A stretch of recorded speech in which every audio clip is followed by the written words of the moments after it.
नमस्कार, मैं हूं अंकित और आप देख रहे हैं बिहार की बात।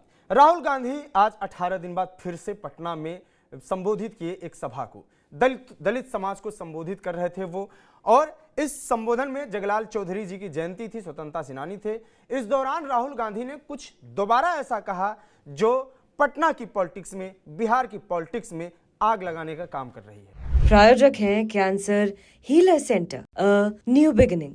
राहुल गांधी का बयान फिर से उन्होंने रिपीट किया कि बिहार में जो जात सर्वे हुआ है वो एक्चुअल सर्वे नहीं है। सर्वे का स्वरूप कैसा होना चाहिए और कौन सा सही स्वरूप है, उस पर हम बात करेंगे, राहुल गांधी को भी सुनेंगे। लेकिन पिछले भाषण में आपने सुना होगा कि राहुल गांधी ने उस बार भी कहा था कि बिहार में हुआ सर्वे फेक है। क्या बिहार में जो जात जनगणना हुई थी वो फेक है? अगर वो जात जनगणना फेक है तो उस जात जनगणना का प्रचार अपने पूरे दमखम के साथ लगातार तेजस्वी यादव करते रहे हैं। तेजस्वी यादव अपने जिस दौरान वो नीतीश कुमार के साथ रहे, उस कार्यकाल में सबसे बड़ी उपलब्धि के तौर पे रोजगार और खासतौर से जात जनगणना, जातिगत सर्वे जो हुआ है उसी को गिनाते हैं। अब सवाल यह है कि तेजस्वी यादव के साथ रहने वाले राहुल गांधी उस चीज को स्वीकार नहीं कर पा रहे हैं कि जो जात सर्वे हुआ है वो सही है या गलत है। पिछली बार जब राहुल गांधी ने बोला था तब यह कहा गया कि शायद गलती से राहुल गांधी ने कह दिया हो, लेकिन इस बार राहुल गांधी ने बाकायदा तेलंगाना का जिक्र किया और उन्होंने कहा कि दरअसल जाति सर्वे एक्सरे जैसा है और उसका एग्जाम्पल दिया। राहुल गांधी को पहले सुनते हैं, उसके बाद आज की पूरी चर्चा करेंगे कि बिहार की पॉलिटिक्स में क्या राहुल गांधी साबित करना चाहते हैं और राहुल गांधी क्या संदेश देना चाहते हैं कि तेजस्वी यादव के समय में जो जनगणना हुई वो गलत थी। कहीं ऐसा तो नहीं है कि राहुल गांधी इसी बहाने एक ये भी संकेत दे रहे हैं कि अब राहुल गांधी बिहार में पिछलग्गू की तरह नहीं रहेंगे, उनके अपने मुद्दे होंगे और वो अपने एजेंडे के साथ चुनाव लड़ेंगे। इन सब पर बात करेंगे। पहले राहुल गांधी सुनिए। सबसे पहले यह पता लगाना है कि सचमुच में किसकी कितनी आबादी है और किसको कितनी भागीदारी मिल रही है। और यह पता लगाने का एक ही तरीका है, उसका नाम है जाति जनगणना। और यह बिहार वाला जो जाति जनगणना है, मैं इसकी बात नहीं कर रहा हूं। जाति जनगणना देखना है तो तेलंगाना वाला देख लीजिए। बिहार वाला जात जनगणना सही नहीं है, राहुल गांधी साफ कह रहे हैं। और राहुल गांधी का यह जो बयान है इसको हल्के में ना लिया जाए, इसके पीछे संकेत साफ है। कांग्रेस बिहार अपने आप को फिर से खड़ा करना चाहती है। कांग्रेस दिल्ली में अकेले चुनाव लड़ रही है। कांग्रेस यूपी में खुद को खड़ा करना चाहती है। राहुल गांधी खुद यूपी के पॉलिटिक्स में दोबारा वापसी कर चुके हैं।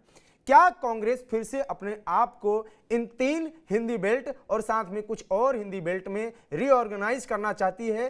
क्या कांग्रेस को यह समझ में आ गया है कि जब तक इस हिंदी बेल्ट में, पूर्वांचल में, इन क्षेत्र में नहीं काम किया जाएगा, कांग्रेस खड़ी नहीं होगी? फिर इससे एक संकेत साफ निकलता है कि आने वाले विधानसभा चुनाव में, बिहार विधानसभा चुनाव में क्या कांग्रेस अकेले चुनाव लड़ेगी? इन सब पे बात करने के लिए हमारे साथ जो मेहमान हैं और आगे जुड़ेंगे, अभी फिलहाल विनय कुमार जी हैं जो वरिष्ठ पत्रकार हैं, और उसके बाद और लोगों से बात करेंगे। विनय कुमार जी, स्वागत है आपका बिहार की बात में। नमस्कार सर, पहला सवाल जो हमारा है और जो सबसे प्रमुख सवाल यही है कि इससे पहले हम लोग लगातार बात कर रहे थे अपने शो में कि किस तरीके से राहुल गांधी ने जो पिछली बार बयान दिया था उसके संकेत क्या थे। लोगों ने उसको दबाया, लोगों ने कहा कि वो गलती से निकल गया होगा और ऐसे वैसे करके टाल दिया गया। कांग्रेस के प्रवक्ताओं ने भी उस पर कोई भी सफाई नहीं दी। लेकिन इस बार फिर से राहुल गांधी ने बाकायदा बिहार का नाम लिया और उन्होंने कहा कि बिहार में जो सर्वे हुआ है वो गलत तरीके से हुआ है। क्या संकेत है? क्या वो तेजस्वी यादव के विचारों से सहमत नहीं है? क्योंकि सर्वे का श्रेय तो तेजस्वी यादव ले रहे हैं। जाति जनगणना का है तो श्रेय तो नीतीश कुमार भी ले रहे हैं। नीतीश कुमार मुखिया हैं उस गठबंधन के, जिस गठबंधन में तेजस्वी यादव थे। तेजस्वी यादव तो डिप्टी चीफ मिनिस्टर थे। तो कोई जो क्रेडिट होता है वो मुखिया को जाता है। जो कमांडर होता है, अगर वाहवाही भी मिलती है तो उसको, और नाकामी भी मिलती है तो उसको। तो क्रेडिट तो नीतीश कुमार ले रहे थे कि भाई हमने जाति जनगणना देश में कराया। तो इस चीज को राहुल गांधी कह रहे हैं कि भाई जाति जनगणना देखना है तो तेलंगाना में देखिए किस तरह से वहां जाति जनगणना किया गया है, किस तरह से चीजों को वहां रखा गया है। और उनका ये मानना रहा है कि सही जनसंख्या जब पता चले हर जाति का, तो उन जातियों का विकास करने में हमें कामयाबी मिलेगी, सफलता मिलेगी।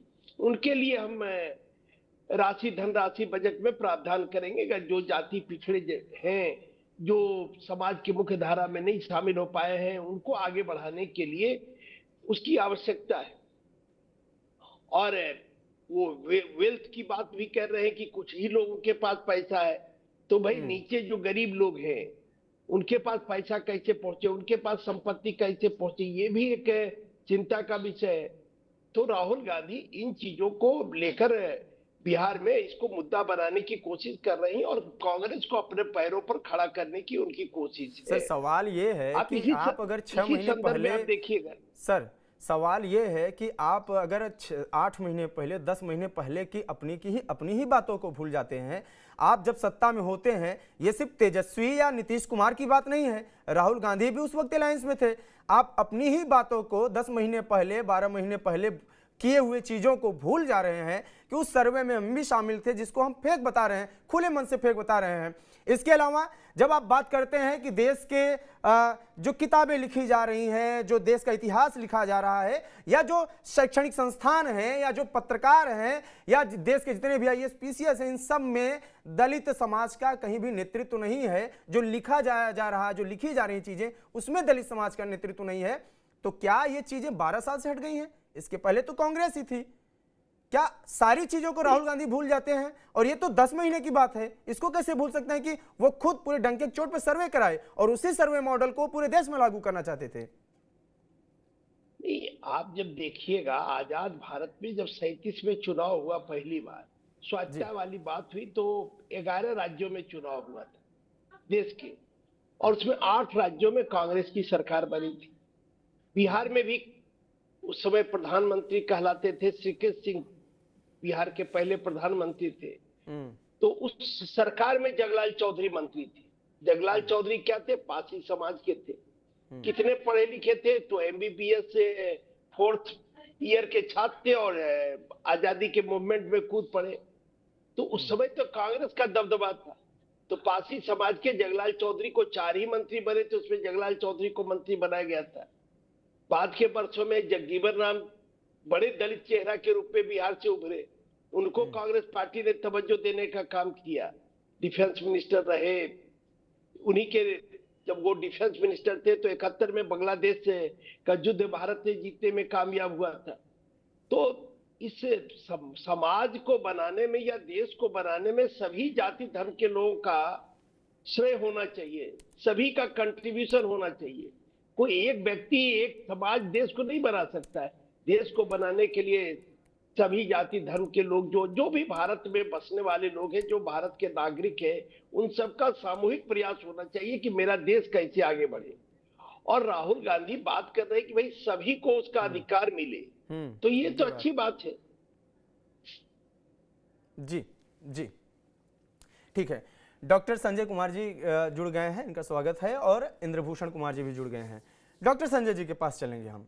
सर, हम लोग इसके पहले जो भी 2-3 शो किए उसमें यही बात की लगातार कि राहुल गांधी हो सकता है गलती से बोल दिए हों कि जात सर्वे गलत है, लेकिन ये आश्चर्य की बात है कि आप अगर तेजस्वी को टारगेट कर रहे हैं तो वो भी एक बार सोचा जा सकता है, लेकिन उस सरकार में आप भी थे।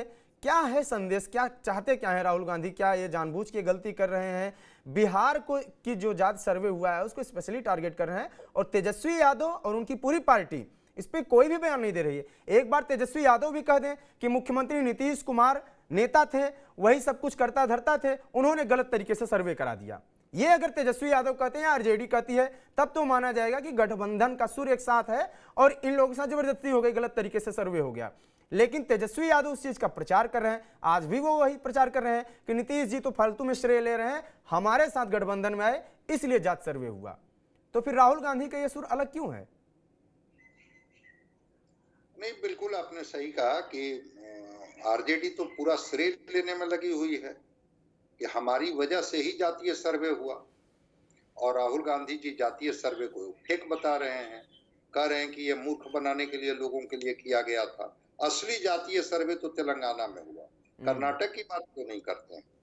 कर्नाटक में भी तो इनका जातीय सर्वे कांग्रेस की सरकार ही 2014 में कराई थी, और अभी तक वो पटल पर चीजें नहीं आई कि उस सर्वे का, सोशियो इकोनॉमिक सर्वे का क्या रिजल्ट है। भाई क्यों नहीं बताते हैं लोगों को? अभी भी कांग्रेस की सरकार है।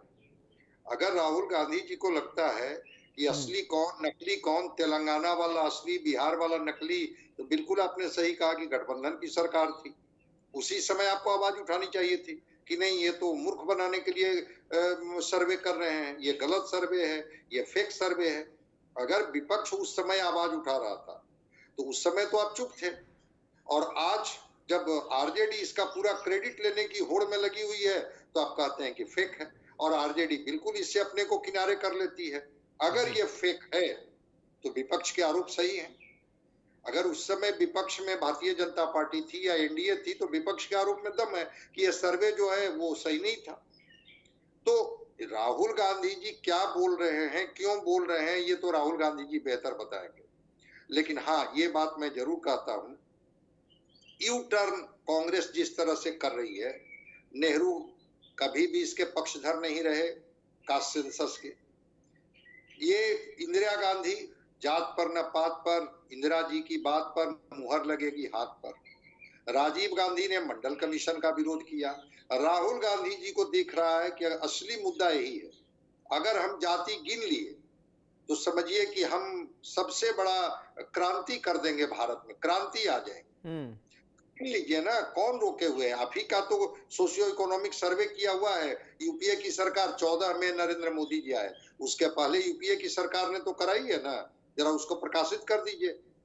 रोहिणी आयोग की रिपोर्ट को सार्वजनिक करने की बात जब भी होती है कि कितने सब कैटेगरी हैं, कितने बैकवर्ड कास्ट हैं, उसमें कितने सब कैटेगरी हैं, उसमें कितने आ जाते हैं, किस राज्य में कौन वही बैकवर्ड में आ जाते हैं, दूसरे राज्य में वही अगड़े में आ जाते हैं, जरा करा तो लीजिए। जितनी जातियां आई हैं निकल करके, वो सारी जातियों को बता तो दीजिए। राहुल गांधी जी अपने को दलित का सबसे बड़ा हितैषी बताने की कोशिश कर रहे हैं। वो गिना रहे थे कि नहीं इसमें इतने हैं, मंत्री बना देते हैं किसी ये को, ओएसडी जो है वो बन जाते हैं अगड़ी जाति के लोग, तो उससे क्या होगा? भाई कांग्रेस की ही तो सरकार रही केंद्र में लंबे दिनों तक। भारतीय जनता पार्टी कितने दिन तक रही? किसने रोका था कांग्रेस को कि भाई दलित, पिछड़े, अति पिछड़े, उन लोगों की भागीदारी में कोई दखल अंदाजी हो? तो अगर इतने वर्षों तक अगर आपने उनको मौका नहीं दिया और आज आप सवाल उठा रहे हैं, बिल्कुल सवाल उठाइए, लेकिन जिन राज्यों में भी आपकी सरकार है जरा उसको डेटा पेश कर दीजिए कि उस राज्य में कितने लोगों को आपने किन किन जगहों पर प्रमुखता दी है, जरा बता दीजिए जिन राज्यों में भी आपकी सरकार है। और तेलंगाना का जो कास्ट सर्वे का ये है, अभी तो मामला कोर्ट में है, देखिए उसमें क्या होता है, जरा आने तो दीजिए, स्पष्ट हो जाएगी स्थिति की। ये जो कह रहे हैं कि तेलंगाना वाला असली है, बिहार वाला नकली है, तो ठीक है, असली नकली वाली बात के लिए आप करवा लीजिए बिहार में, एक बार फिर से दबाव बनाइए, उसमें आरजेडी को शामिल कर लीजिए और आरजेडी के साथ मिलकर कहिए कि नहीं, वो तो हम पहले ऐसे ही बोल दिए थे। राहुल गांधी जी को जब इस बात की समझ आई तो मैं भी राहुल जी के साथ खड़ा हूँ। तो जो आपके अलायंस पार्टनर हैं वो बोलने के लिए तैयार नहीं है और आप बार बार उसको फेक बता रहे हैं, मूर्ख बनाने वाला बता रहे हैं। तो मैं समझता हूं कि पहले अलायंस पार्टनर को तो ये कन्विंस कर लें कि ये जो बिहार का जो सोशियो इकोनॉमिक सर्वे है वो सच है या झूठ है, फेक है या फेक नहीं है, वो मूर्ख बनाने के लिए है या ये वास्तविक गणित है, वास्तविक स्थिति यही है। ये तो पहले अपने अलायंस पार्टनर को बता दें, उसके बाद फिर बाकी जो नीतीश कुमार जी को घेरेंगे कि नहीं ये तो सर्वे आपने मूर्ख बनाने के लिए किया था। थोड़ा हम लोग इंतजार करते हैं क्या आरजेडी का रिएक्शन क्या आता है फिर इनके इस बयान के दोहराने के बाद। बिल्कुल। इंद्रभूषण जी आवाज आ रही है? इंद्रभूषण जी आवाज आ रही है? इंद्रभूषण जी के पास आवाज नहीं आ रही है। नहीं आ रही आवाज आ रही है, आ रही है, ठीक है। सवाल यही है कि क्या जो कांग्रेस है उसको आरजेडी पे अब भरोसा नहीं है? क्या कांग्रेस ये संदेश देना चाहती है कि हम जो आपने जो सरकार इससे पहले चलाई, जिसका प्रचार प्रसार कर रहे हैं, जिसका ढिंढोरा आप पीट रहे हैं, या जो आप कहते हैं कि प्रदेश में हम सबसे बड़े भाई के तौर पे हैं, हम जो कहेंगे वही होगा, लालू यादव जिसको चाहेंगे वही टिकट मिलेगा, जितनी सीटें चाहेंगे उतना ही होगा, इन सब चीज़ों को अब राहुल गांधी नकारने के मूड में हैं और दिल्ली की तरह बिहार में भी अपनी पार्टी को खड़ा करना चाहते हैं, इसलिए इस तरह के बयान दे रहे हैं। आपको क्या लगता है? देखिए, मामला ये नहीं है, थोड़ा सा पूरे हिंदी बेल्ट के परिप्रेक्ष्य में आप देखिए, कांग्रेस का जो आधार वोट था दलित, सवर्ण और मुसलमान, उसमें तीनों उनका आधार वोट छीन चुका है, यूपी में, बिहार में, एमपी में, छत्तीसगढ़ में, जो भी हिंदी बेल्ट। तो राहुल जी को जो उनके सलाहकारों ने, जो उनके जेन्युइन सलाहकार हैं, थोड़ा बहुत वामपंथी सलाहकार, जो उन लोगों ने समझाया है कि अगर आप ईबीसी और बीसी की राजनीति करना शुरू कर देंगे तो आपका, चूंकि सवर्ण तो आ नहीं रहा है, अभी बीजेपी से सटा हुआ है, दलित बटा हुआ है स्टेट वाइज, तो आप दलित और ईबीसी की राजनीति करेंगे तो आप फिर से नॉर्थ इंडिया में आ जाएंगे, और आएंगे तभी आप पीएम बनेंगे। तो उन्होंने क्या किया कि जो समाजवादियों का जो मुद्दा है शुरू से, कि जिसकी जितनी हिस्सेदारी उसकी उतनी भागीदारी, उसी को उन्होंने इश्यू बना के लगातार जातीय गणना और ईबीसी बीसी, आज भी जो बिहार में आए हैं तो वो पासी हैं, जगलाल चौधरी जी, वो आज तक कांग्रेस उनको याद नहीं की। वो 1937 में बिहार में अंतरिम सरकार में कैबिनेट मंत्री बने थे, उनको 100 याद नहीं पड़ा। अब जब चुनाव आ रहा है तो उनको जगलाल चौधरी की याद आ गई है। तो ये पूरा मसला वोट बैंक का है। वो चाह रहे हैं कि जो समाजवादी जो लोग बटे हुए हैं स्टेट वाइज, उनके वोटों पर मैं करूंगा, जब मेरे पास बीसी और दलित आ जाएंगे तो ऑटोमेटिक मुसलमान भी आ जाएगा, अतः फिर सवर्ण भी मेरे बारे में सोचने लगेंगे। खेल वही है, बहुत सीधा खेल है, कहीं कोई इमोशन नहीं है, कहीं कोई गन्ना नहीं कराना है, मसला वही है। अगर आपने बिहार सरकार में शामिल होकर गन्ना कराया तो फिर आप उससे मुकर क्यों रहे हैं? और आप जब मुकर रहे हैं तो फिर आप साफ बोलिए कि हाँ वो गन्ना गलत है। राजद को भी आप समझाइए। तो ये तो करना नहीं है, इसके बाद सिर्फ ईबीसी और दलित वोटों की राजनीति करनी है। क्योंकि आगे में बिहार में चुनाव है, दिल्ली के हाल तो आज वोटिंग हो ही रही है, लोग समझ जाएंगे। तो जो उत्तर भारत का जो हिंदी बेल्ट है, वहां अपना राज कायम करने के लिए, फिर से पीएम बनने के लिए, ये कांग्रेस की पॉलिटिक्स है और इसी को राहुल आगे बढ़ा रहे हैं। जी, सवाल ये है कि एक राष्ट्रीय पार्टी है, इतना स्ट्रेट फॉरवर्ड हो चुकी है कि तेलंगाना में बताया जा रहा है, जो सर्वे है उसमें 46% ओबीसी की संख्या बताई गई है। क्या तेलंगाना में राहुल गांधी इतना आरक्षण लागू करवाने वाले हैं कांग्रेस के जरिए? क्या फिर वो ये चाहते हैं कि बिहार या पूरे देश में इस तरीके की चीज़ें हों? और इससे क्या संदेश देना चाहते हैं? ये अकेले अपनी पार्टी को एक तरीके से उठाना चाह रहे हैं आधार वोट बैंक के जरिए, या ये सब एक चाल है, बिहार में एक तरीके से वो बोल गए हैं और वो दरअसल रहेंगे आरजेडी के साथ ही?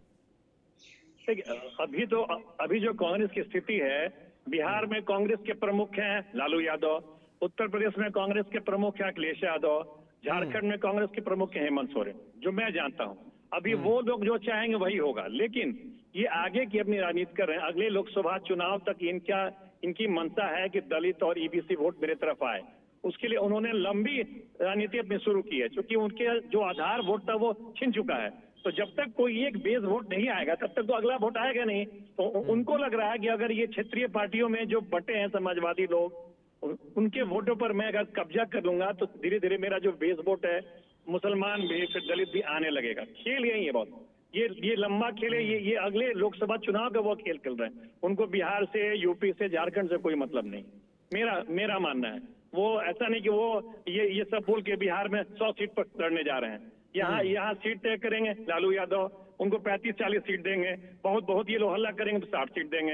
यही खेल है। इसलिए ये मान के चलिए, ये अपने दूर की राजनीति कर रहे हैं।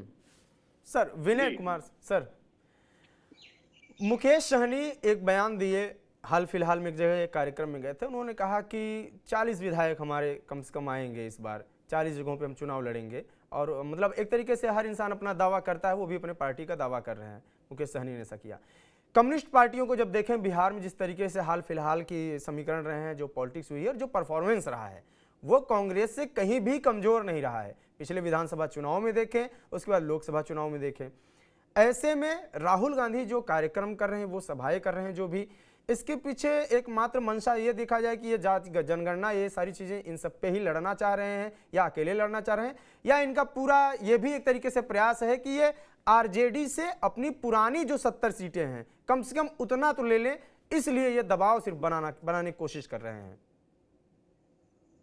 नहीं, देखिए, सबसे बड़ी बात है कि गठबंधन के पहले लोग अपनी पार्टी के संगठन को मजबूत करता है। हर दल ये ऐसा करता है। कोई कांग्रेस पार्टी कर रही है तो कोई आश्चर्य नहीं। और आपको याद होगा जब पिछली बार राहुल गांधी आए थे तो कांग्रेस के प्रदेश अध्यक्ष अखिलेश प्रसाद सिंह ने कहा कि आप अन्य राज्यों दक्षिण भारत में जिस तरह समय देते हैं वैसा समय बिहार के लिए भी देते रहिए। अगर लोकसभा चुनाव में भी आप अधिक और समय देते तो कम से कम 2 और सीट हम जीतने में कामयाब होते। क्योंकि लोकसभा चुनाव में कांग्रेस का प्रदर्शन बहुत जी 3 सीट जीतने में कामयाब। तो पीछे में और एक पप्पू यादव को भी मान लीजिए सो कॉल्ड कांग्रेस ही अपने को कहते हैं। तो कांग्रेस पार्टी और पिछले 2019 के चुनाव से 2024 के चुनाव में कांग्रेस पार्टी को 10 लाख से अधिक वोट ज्यादा मिला। तो कांग्रेस पार्टी अब जमीनी स्तर पर पुराना वो कांग्रेस पार्टी नहीं रहा। अखिलेश प्रसाद सिंह जो कांग्रेस के प्रदेश अध्यक्ष है काफी मेहनत कर रहे हैं बिहार में और संगठन को भी मजबूती देने का काम। हालांकि कई स्तर पर अगर आप देखेंगे तो कांग्रेस में अभी तक के जो वहां संगठन तैयार नहीं हो पाया, कार्य समिति नहीं बन पाया है और पदाधिकारी, तो इसके लिए मुझे लगता है कहीं ना कहीं केंद्रीय आला कमान जो है कांग्रेस का वो शिथिल है। उसको इस पर ध्यान देना चाहिए। क्योंकि अगर आप संगठन बनाते हैं तो आजकल जो संगठन बन रहा है उसमें पिछड़ों को, दलितों को 50% सीटें दी जाती है। तो इससे कांग्रेस का फैलाव होता है। राहुल गांधी दौरा कर रहे हैं, लेकिन अगर वो अखिलेश प्रसाद सिंह कांग्रेस के प्रदेश अध्यक्ष हैं तो उनको छूट मिलनी चाहिए संगठन खड़ा करने की। और अगर वो संगठन खड़ा करने की छूट उनको नहीं मिलती है तो कोई दूसरा अध्यक्ष बनाना चाहते हैं तो अध्यक्ष बना दीजिए। जिसको आप बनाइए उसको छोड़ दीजिए, तब ज्यादा कांग्रेस और मजबूत हो पाएगी बिहार में। राहुल गांधी के दौरा करने से निश्चित रूप से कांग्रेसियों में एक उत्साह का संचार हुआ है। और अब कांग्रेस के लोग जो यहाँ हैं, जो कार्यकर्ता है, कांग्रेस की जड़ें अभी भी है। ऐसा नहीं कि कांग्रेस पार्टी समाप्त, क्योंकि कांग्रेस पार्टी देश की सबसे पुरानी पार्टी है। तो इसलिए इस पार्टी के अभी भी समर्थक हैं। और पहले भी जो कांग्रेस पार्टी का आधार वोट बैंक माना जाता था वो दलित माना जाता था, मुस्लिम माना जाता था, ऊंची जाति। इस समय ऊंची जाति का झुकाव निश्चित रूप से बीजेपी की तरफ है। ऐसे में वो पिछड़ी राजनीति को तवज्जो दे रहे हैं और पिछड़ी राजनीति को तवज्जो देने में वो जाति जनगणना की बात कर रहे हैं, पिछड़ों को रिझाने की बात कर रहे हैं। अगर आप देखेंगे कांग्रेस की राजनीति को तो कांग्रेस लगभग एक तरह से जब बीपी सिंह का उदय हुआ और उन्होंने मंडल कमीशन लागू किया इस देश में, तो उस समय से कांग्रेस थोड़ा सा पिछड़ी जाति से अलग होता चला गया और उसके कारण उत्तर भारत में कांग्रेस का जनाधार खत्म हुआ। इस चीज को राहुल गांधी अच्छी तरह से समझ रहे हैं। वो जानते हैं क्योंकि वोट पिछड़ी जाति के पास काफी है, आबादी के हिसाब से 50% के आसपास माना जाता है पिछड़ी जाति का आबादी है देश में। तो इसलिए उसको केंद्रित करके वो अपनी राजनीति कर रहे हैं। और कहीं न कहीं राहुल गांधी अपना गुरु शरद यादव को मानते रहे। शरद यादव से भी वो सीखते रहे राजनीति। और शरद यादव इसके बड़े चैंपियन खिलाड़ी हुआ करते थे। मंडल राजनीति में जिन लोगों ने बड़ी भूमिका निभाई थी उसमें रामविलास पासवान, शरद यादव, मुलायम सिंह यादव, लालू यादव। लेकिन शरद यादव इंजीनियर थे और वो ये बहुत एक्टिव रहा करते थे। मंडल कमीशन जब लागू हुआ तो उस समय भी शरद यादव और रामविलास पासवान की बड़ी भूमिका रही थी। तो मुझे लगता है कि राहुल गांधी इस चीज को समझकर इस पर फोकस कर रहे हैं, जाति जनगणना की बात कर रहे हैं, जो एक समय समाजवादी लोग करते थे। यही काम पहले समाजवादी लोग करते थे, लोहिया जी के लोग करते थे। उस समय जो नारा लगता था जिसकी जितनी आबादी है उसकी उतनी हिस्सेदारी होनी चाहिए, या 90% हम पिछड़ा है तो हमको पिछड़ों को 90%, पिछड़ा दलित और मुस्लिम मिला के 90% आबादी जो अभी राहुल गांधी कह रहे हैं कि तेलंगाना में जब कास्ट सेंसस ये जाति जनगणना हुआ तो वहां 90% ईद की आबादी है। तो इस तरह से राहुल गांधी केंद्रित कर, देखिए ये सब क्या है कि ये भावनात्मक चीजें हैं। ठीक। जैसे भारतीय जनता पार्टी मंदिर आंदोलन करके भावनात्मक रूप से हिंदुओं के एकजुट करने का काम किया और अपने पक्ष में एक माहौल बनाने का काम किया, तो उसी तरह से राहुल गांधी चाहते हैं कि एक भावनात्मक मुद्दा लेकर हम चले और इसमें भावना में लोग, पिछड़ी जाति के लोग, दलित, मुस्लिम गोलबंद हो तो मेरी पार्टी को सफलता मिलेगा। मुझे लगता है इसी रणनीति पर वो काम कर रहे हैं। बिल्कुल ठीक है। डॉक्टर संजय जी, भावनात्मक रूप से बात कर रहे हैं, ये तो पॉलिटिक्स है और जाहिर सी बात है कि राहुल गांधी अगर जो प्रयास कर रहे हैं, अगर उनको लगता है, उनकी पार्टी को लगता है कि जात सर्वे पे, पिछड़ी जात पे, दलित पे बात करना है, तो ये जाहिर सी बात है, और रैली करना है, संगठन मजबूत करना है, तो हर पार्टी का काम होता है। लेकिन बिहार में जब वो चुनाव की बात होती है, जब बिहार में उनकी ताकत की बात होती है, बिहार में उनकी मौजूदगी की बात होती है, तो राहुल गांधी और उनकी पार्टी को आप कहां देखते हैं तेजस्वी यादव के सामने? क्योंकि आज सुबह तेजस्वी यादव से पत्रकारों ने जब सवाल पूछा, और राज्यपाल से मिलने गए थे तेजस्वी यादव, पत्रकारों ने पूछा कि राहुल गांधी आ रहे हैं, एक सहयोगी के तौर पे तेजस्वी यादव कुछ और 2 मिनट बोल सकते थे, लेकिन उन्होंने ऐसे ही लहजे में बोला कि ठीक है, उनका कार्यक्रम है, वो आ रहे हैं, कह के आगे बढ़ गए। राहुल गांधी के बारे में तेजस्वी यादव और भी कुछ नहीं बोलना पसंद करते हैं, ज़्यादातर देखा जा रहा हाल फिलहाल में, और इसके पहले भी जो उनके बयान रहे हैं वो साफ दिखे हैं कि वो नेता नहीं मानते हैं, लोकसभा चुनाव तक ही इंडिया अलायंस था, इस तरीके की चीज़ें आ रही हैं। और दूसरी तरफ कांग्रेस के कुछ लोग ये कह रहे हैं कि हम बहुत मजबूत गठबंधन में हैं, और कुछ लोग ये कह रहे हैं कि इतनी सीट तो हम लेके ही रहेंगे और हम मजबूत हैं। क्या मौजूदगी है कांग्रेस की तेजस्वी यादव के सामने या लालू परिवार के सामने अभी फिलहाल?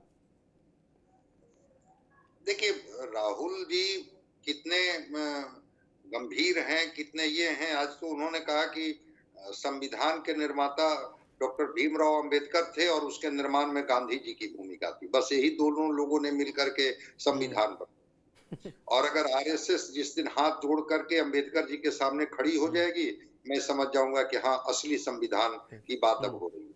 और इसी बिहार के डॉक्टर सच्चिदानंद सिन्हा, जिनको बनाया गया था संविधान सभा का अध्यक्ष कुछ दिन के लिए, ठीक है, कार्यकारी ही बने थे। डॉक्टर राजेंद्र बाबू जो संविधान सभा के अध्यक्ष थे, कई कमेटियां थी, 22 कमेटियां थी, उसमें एक कमेटी ड्राफ्टिंग कमेटी भी थी, जिस कमेटी में थे ये डॉक्टर भीमराव अंबेडकर। गांधी जी कहाँ थे भाई, ये मुझे नहीं समझ में आ रही है। तो राहुल गांधी क्या बोलेंगे वो मैं नहीं समझ सकता हूँ, और मैं जब नहीं समझ पा रहा हूँ तो मैं उन पर क्या प्रतिक्रिया दूं। लेकिन हाँ, आरजेडी की जहां तक बात है, आरजेडी इनको कोई भाव नहीं देने जा रही। ये संविधान बचाओ के बहाने सिविल सोसाइटी के कार्यक्रम में आए हैं। सुरेश पासी जी ने इनको आमंत्रित किया था, उसके बहाने ये आ जाए जगलाल चौधरी जी की जयंती मनाने।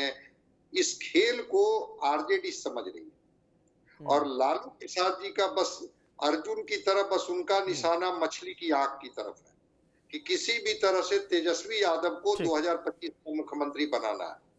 और इस बात की समझ है आरजेडी को कि ये इसी कांग्रेस को 70 सीट देने की वजह से हम तेजस्वी को मुख्यमंत्री नहीं बना पाए। ये कसक आज भी उनके पास है। इस बार उस तरह की कोई गलती नहीं दोहराना चाहते। वो जाके वहां चना चूड़ा खाएं, वहां जाकर के वो बैठे, वो कुछ करें। 2 बयान सासाराम में तेजस्वी जी ने कहा कि अलायंस, बिल्कुल जो आप कह रहे थे, मैं आपकी बात को दोहराता हूं कि अलायंस लोकसभा तक के लिए था। लालू प्रसाद जी का इंडिया अलायंस का नेतृत्व अगर ममता करती हैं तो क्या बुरा है। कांग्रेस एतराज करेगी। जब सवाल पूछा गया, उन्होंने कहा कि कांग्रेस के एतराज करने से क्या होता है। तो कांग्रेस को आरजेडी बहुत भाव नहीं देने जा रही। सर, एक अंतिम प्रतिक्रिया दे दीजिए, समय की थोड़ा सा कमी है आप तीनों लोगों से। क्या जो राहुल गांधी ने आज दोबारा इस बयान को रिपीट किया, इसके पीछे संदेश है तेजस्वी यादव को दबाना, या ये संदेश है कि अब कांग्रेस अपने आप को खड़ा करना चाहती है और अकेले चुनाव लड़ने के मोड में है? एक लाइन में अंतिम प्रतिक्रिया दे दीजिए। नहीं, अकेले खड़ा होना चाहिए ही पार्टी को, और अगर वो राहुल गांधी जी चाहते हैं तो खड़ा होना चाहिए। लेकिन मुझे नहीं लगता है कि बिना आरजेडी की बैसाखी के बिहार में हिम्मत जुटा पाएगी कांग्रेस कि हम अकेले दम पर खड़े हो। Sir, Indrabhushan sir. जी ये अंतिम हेलो। प्रतिक्रिया। हाँ बताइए अभी कहा जाए। जी। हेलो। कह रहा हूं कि क्या कांग्रेस जो ये संकेत दिया है, राहुल गांधी ने जो बयान अंतिम बयान दिया है, ये दोबारा रिपीट किया है कि जो सर्वे है वो गलत तरीके से हुआ है, इसके संकेत क्या है, मायने हैं? एक लाइन जरा बताइए फिर क्लोज करते हैं। वो सीधा मायने है कि वो पिछड़ों अति पिछड़ों को ये संदेश देना चाहते हैं कि आपकी गणना एक तरीके से नहीं हुई है। आपकी संख्या उन्होंने बार बार कहा कि 15% छोड़ दें तो 85% बीसी और दलित है। वो इसी अपने मुद्दे पर कायम है और वो चाहते हैं कि इसी बहाने राष्ट्रीय स्तर पर जनगणना के साथ जातीय गणना हो। इसीलिए वो बिहार की जनगणना को फेल बता रहे हैं। ठीक। उनका सीधा फंडा है कि वो एक तीर से पूरे सीट में अपने अगले लोकसभा चुनाव को देखते हुए अभी से माहौल बनाना चाहते हैं और समाजवादियों के वोट बैंक को अपनी तरफ मोड़ना चाहते हैं। ठीक। सीधा हमला। चलिए, बहुत बहुत धन्यवाद इंद्रभूषण जी, डॉक्टर संजय कुमार जी साथ जुड़ने के लिए, विनय कुमार जी साथ जुड़ने के लिए। तो कुल मिला के जो आज का मुद्दा रहा है वो राहुल गांधी जिस तरीके से अपना बयान उन्होंने रिपीट किया, वो दरअसल एक संकेत देना, साफ देना चाह रहे हैं कि वो अब दलित पिछड़ों की बात और उसी मुद्दे पे आने वाले तमाम चुनाव लड़ना चाहते हैं। देश में भी उनका मुद्दा यही है। तेलंगाना की तरफ इशारा उन्होंने किया, उस इशारे से भी साफ पता चलता है कि कांग्रेस पार्टी जो जाति सर्वे चाहती है वो जरा अलग तरीके का है। वो बार बार कहते हैं कि ये जो सर्वे है वो सर्वे एक संकेत दे रहा है कि एक्सरे है। एक्सरे मतलब कि गरीब है, कौन दलित है, कौन क्या है, सबकी पूरी संख्या पता चले। उसके बाद फिर ये पता चले कि किस संस्थान में, सरकारी, प्राइवेट, मीडिया इंडस्ट्री, कहां कैसे। उन्होंने अपने स्पीच में भी कहा कि इन सब जगहों पे कौन कहां किस पोजीशन पे है ये भी पता चले। लेकिन इन सब के अतिरिक्त राहुल गांधी के इस संदेश से, इस बयान से एक नया संदेश निकल के ये आया कि राहुल गांधी जो नीतीश, तेजस्वी और राहुल गांधी की पार्टी कांग्रेस, तीनों के साथ जो सरकार बिहार में पिछली चली थी, उस दौरान जो जाति सर्वे हुआ था वो फेक था, ऐसा राहुल गांधी का मानना है। आपका क्या मानना है कमेंट बॉक्स में जरूर बताएं। बाकी जुड़े रहिए TV9 बिहार झारखंड के साथ। नमस्कार।